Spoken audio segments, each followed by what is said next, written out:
Pasca kekalahan telak timnas Indonesia dihajar Jepang dengan skor besar 6-0 di kualifikasi Piala Dunia 2026, Jairo Riedewald beri kode untuk dinaturalisasi kembali bergema. Skuad Garuda sebenarnya telah mengalami perkembangan pesat, seolah kembali diingatkan bahwa jalan menuju Piala Dunia penuh tantangan dan level Piala Dunia benar-benar sangat tinggi. Jelas kini kembali muncul isu soal memperkuat skuad Garuda jelang round 4 dimulai, di mana-mana yang disebut sebagai gerbong terakhir siap didatangkan untuk mewujudkan mimpi timnas Indonesia ke Piala Dunia. Di bawah gemerlap lampu Stadion Osaka pada Selasa malam, tanggal 10 Juni 2025, timnas Indonesia kembali dihadapkan pada kenyataan pahit. Skor 6-0 yang terpampang di papan skor usai laga melawan Jepang bukan sekedar kekalahan, melainkan cerminan jarak yang masih harus ditempuh oleh skuad Garuda untuk bersaing di panggung Piala Dunia. Kekalahan ini seperti luka yang terbuka usai tumbang dari Australia di Melbourne. Mengungkap kelemahan nyata bahwa lini belakang timnas Indonesia masih rapuh saat berhadapan dengan tim-tim tangguh kelas dunia. Skuad Garuda melawan Jepang dengan pressing tinggi, umpan-umpan presisi dan kecepatan individu yang memukau memperlihatkan standar sepak bola level Piala Dunia. Pemain seperti Takefusa Kubo, Daichi Hada dan Wataru Endo bermain dengan intensitas yang seolah ingin mengingatkan timnas Indonesia. Ini adalah level yang harus kalian capai untuk Piala Dunia. Jelas jika melihat apa yang terjadi di laga ini, Indonesia masih memiliki banyak PR. 22 tembakan yang mengarah ke gawang Emil Audero menandakan jika pertahanan skuad Garuda masih rentan, dan bagaimana tak memiliki satu pun tembakan menandakan bahwa lini tengah gagal memberikan suplai bola ke lini serang. Lini belakang Indonesia terbukti rapuh saat menghadapi tim-tim kelas dunia seperti Jepang dan Australia. Timnas Indonesia perlu melatih koordinasi antar lini terutama antara bek tengah dan gelandang bertahan untuk menghadapi serangan cepat dan pressing tinggi. Sedangkan kegagalan timnas melepaskan tembakan jelas membuat Coach Patrick harus menemukan skema menyerang yang lebih baik dari saat ini.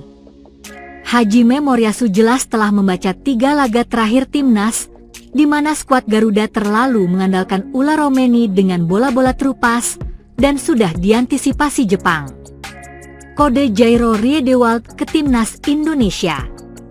Gelandang keturunan Indonesia Jairo Riedewald hingga saat ini masih memiliki masalah administrasi, membuatnya belum bisa gabung timnas Indonesia. Tapi kecintaannya pada Indonesia nampak jelas dari bagaimana ia ini juga mengirimkan pesan usai timnas kalah.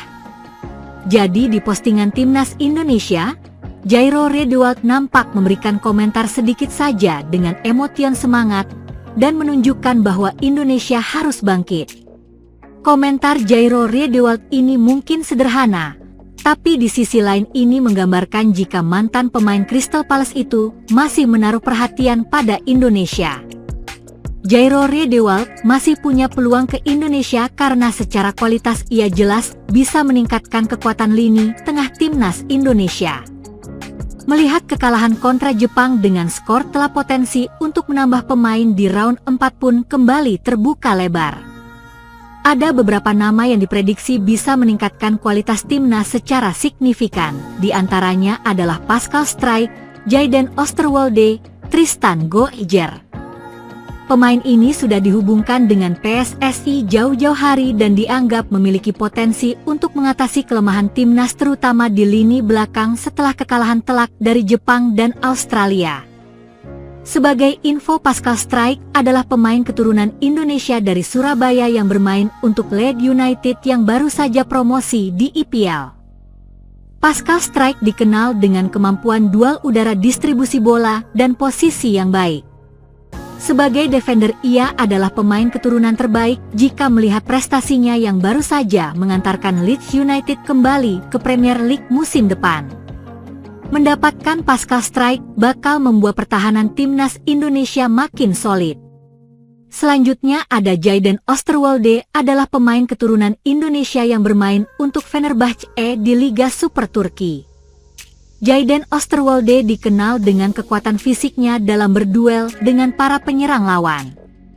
Lalu ada Tristan Gojjar yang merupakan pemain muda 20 tahun keturunan Indonesia Maluku dengan prospek sangat besar.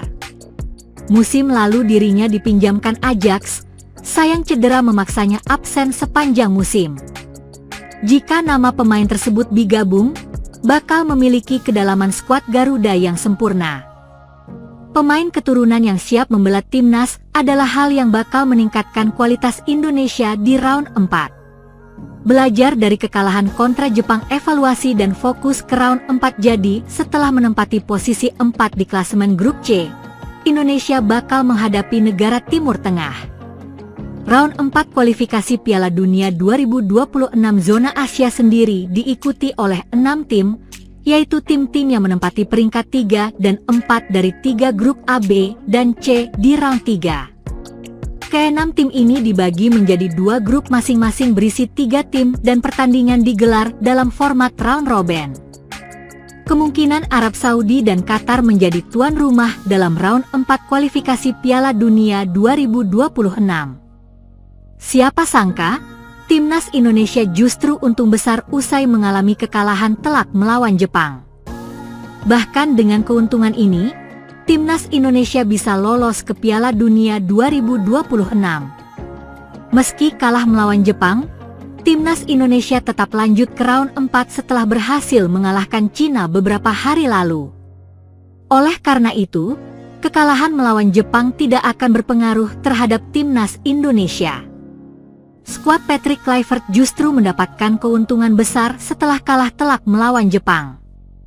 Lantas apa keuntungan yang didapat oleh timnas Indonesia?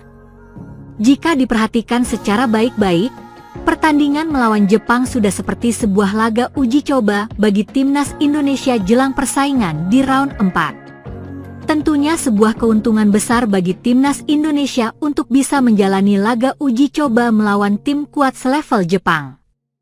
Bahkan belum tentu nantinya bisa menemukan lawan kuat selevel Jepang ketika akan menjalani laga uji coba. Oleh karenanya, bisa berhadapan dengan Jepang merupakan sebuah keuntungan besar bagi timnas Indonesia. Selain itu, tadi malam pelatih Jepang memang tidak menerjunkan skuad utamanya, tetapi para pemain tetap menjalankan laga dengan serius. Keputusan pelatih Jepang tersebut membantu timnas Indonesia untuk berlatih menghadapi tim yang lebih kuat. Jika Jepang sengaja mengalah, maka timnas Indonesia tentunya tidak akan bisa mendapat pelajaran berharga untuk dapat menghadapi lawan kuat di round 4 nantinya. Maka dari itu, Patrick Kluivert semestinya mencatat baik-baik pelajaran berharga dari Jepang. Patrick Kluivert harus bisa mencari tahu apa saja kelemahan yang masih dimiliki oleh timnas Indonesia dan bagaimana cara mengatasinya. Tim-tim yang akan dihadapi timnas Indonesia di round 4 pastinya tidak akan sekuat Jepang. Oleh karena itu, jika timnas Indonesia mampu belajar dari pertandingan melawan Jepang, bukan tidak mungkin skuad Patrick Kluivert akan menguasai round 4. Apabila timnas Indonesia berhasil menjadi juara grup di round 4, maka skuad Patrick Kluivert dipastikan lolos ke Piala Dunia 2026. Maka tidak perlu melihat kekalahan telak melawan Jepang sebagai sesuatu yang negatif, karena ternyata ada manfaat besar yang bisa diraih oleh timnas Indonesia. Dengan kata lain, Jepang diam-diam membantu timnas Indonesia untuk bisa lolos ke Piala Dunia 2026.